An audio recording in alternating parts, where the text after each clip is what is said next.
याकूब के खत में लिखा है, अगर कोई अपने आप को दीनदार समझे और अपनी जुबान को लगाम ना दे बल्कि अपने दिल को धोखा दे तो उसकी दीनदारी बातिल है। अगर आप खुद को ईमानदार कहते हैं और गाली देते हैं, दूसरों को बुरा भला कहते हैं, गुस्सा आए तो कहते हैं तू मैनू जानदा नहीं, तू मेरा दूजा रूप नहीं वेख्या, मेरा मुंह न खला, लड़ पड़े तो आपकी जुबान नहीं रुकती, गलत अल्फाज का इस्तेमाल करते हैं, अपनी जुबान से दूसरों को दुख देते हैं, तो याद रखें कि आपकी दीनदारी बातिल है। आपकी जुबान की वजह से खुदा के नाम पर कुफ्र बका जाएगा। लोग कहेंगे ओ मसीही इंज दे हुंदे ने, ओ पादरी इंज दे हुंदे ने।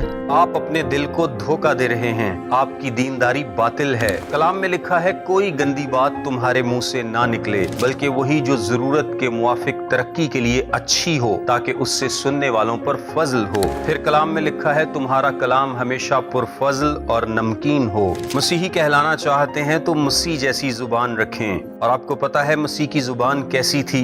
लूका की इंजील के 4 बाब की 22वीं आयत में मसीह के बारे में लिखा है, सब ने उस पर गवाही दी और उन पुरफजल बातों पर जो उसके मुंह से निकलती थीं ताज्जुब करके कहने लगे। यीशु जब मुंह खोलता था तो पुरफजल बातें निकलती थीं। अपनी जिंदगी पर गौर करें कि आप जब मुंह खोलते हैं तो आपके मुंह से कैसी बातें निकलती हैं।